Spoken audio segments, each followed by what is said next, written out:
ये सब गुफाएं हैं जहाँ पहले मंक रहा करते थे।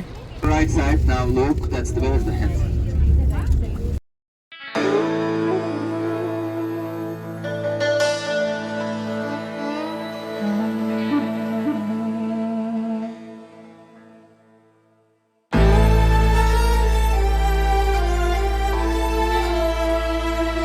Welcome to my Turkey episode 4। यहाँ से स्टार्ट होता है हमारा third day, a day to our dream city. जैसे ही इस शहर में आप एंटर करेंगे आपको लगेगा आप किसी अलग ही वर्ल्ड में एंटर हुए हैं। ये एक ऐसी इमेजिनरी सिटी है जहाँ पूरे स्काई में आपको बैलून्स उड़ते हुए दिखेंगे। चारों ओर आपको वैलीज दिखेंगी जो सालों पहले यहाँ आए हुए लावा से सॉफ्ट रॉक्स में चेंज हो गई हैं और नेचुरली अपने आप ये अलग अलग शेप में कन्वर्ट हो गई हैं और इन वैलीज़ को अलग अलग नाम दिया गया है।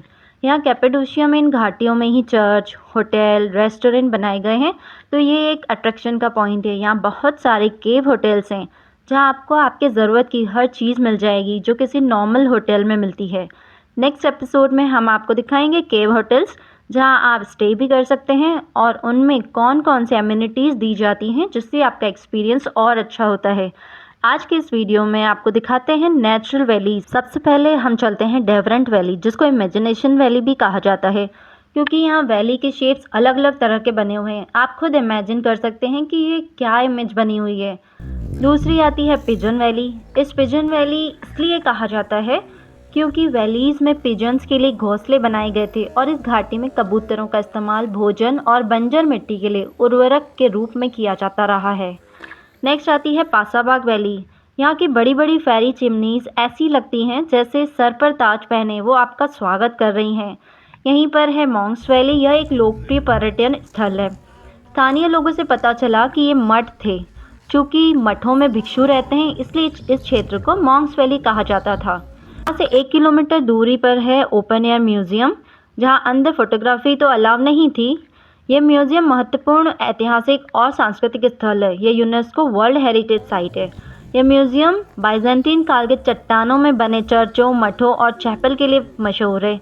इस म्यूज़ियम में 9वीं शताब्दी से 11वीं शताब्दी के बीच कई चर्च बने हुए हैं। अब आते हैं उचीसर कैसल, जो कि कोई पारंपरिक किला तो नहीं है बल्कि एक ऊंची चट्टान है जो सदियों से प्राकृतिक कटाव के कारण एक किले जैसी संरचना में अपने आप बदल गया है। यह 60 मीटर ऊंचा है जो काफ़ी दूर से दिखाई देता है। उचीसर कैसल कई भूमिगत मार्गों और कमरों से घिरा हुआ है जब ज़्यादातर अवरुद्ध और अगम्य हैं। यहाँ हमें अच्छी फोटोग्राफी करने का मौका मिला। अगर कैपेडोशिया में आकर आप देखना चाहते हैं कि मिट्टी से सुंदर सुंदर शेप्स कैसे बनाए जाते हैं जैसे हम इंडिया के गाँव में देखते हैं, तो आपको इस वर्कशॉप में ज़रूर आना चाहिए। मुझे पोट्री में इंटरेस्ट था इसलिए हम यहाँ पर घूमने आए, यहाँ वर्कशॉप देखने आए। यहाँ सारी चीज़ें बहुत बारीकी से बनाई जाती हैं। Family business started from 1843. And in Cappadocia, we have two types of clay. The red clay, which is called the terracotta, and the white clay, which is called kaolin. Almost, which we were using it before for the ceramics. Yes. But after Seljuk, we start using the kaolin. The kaolin is white clay, which we bring it from the mountain. And why we use kaolin? Because when you do the drawing, it stays on it. But on the terracotta, when you do the drawing, it absorbs, it doesn't stick. We use quartz with our clay, which is called kaolin. We bring it from the mountains, then we shape them. After shaping, we dry them. After drying, we bake them 16 hours, 1100 to 1250, and this would be the first result. Then we go for the second process, the black one. First is the drawing. After the drawing, they do the coloring with natural colors, mineral dyes. Then filling, embossing work. If you touch these plates, you can feel it. Patented by us. No one is allowed to make them. Even our masters doesn't make the second piece. They're all unique pieces. And these items are under the name of the buyers. So when you buy any masterpiece, you get a certificate that this item is one piece. It's yours and the name of the masters. कि जैसे pottery नहीं आती उसकी शादी नहीं होती थी। यहाँ पॉटरी का बहुत इम्पोर्टेंस है। जितनी मेहनत से ये बनाई जाती हैं चीज़ें उतनी ही एक्सपेंसिव भी होती हैं, पर आप यहाँ बनी चीज़ें देखते रह जाएंगे, इतनी ब्यूटीफुल होती हैं ये।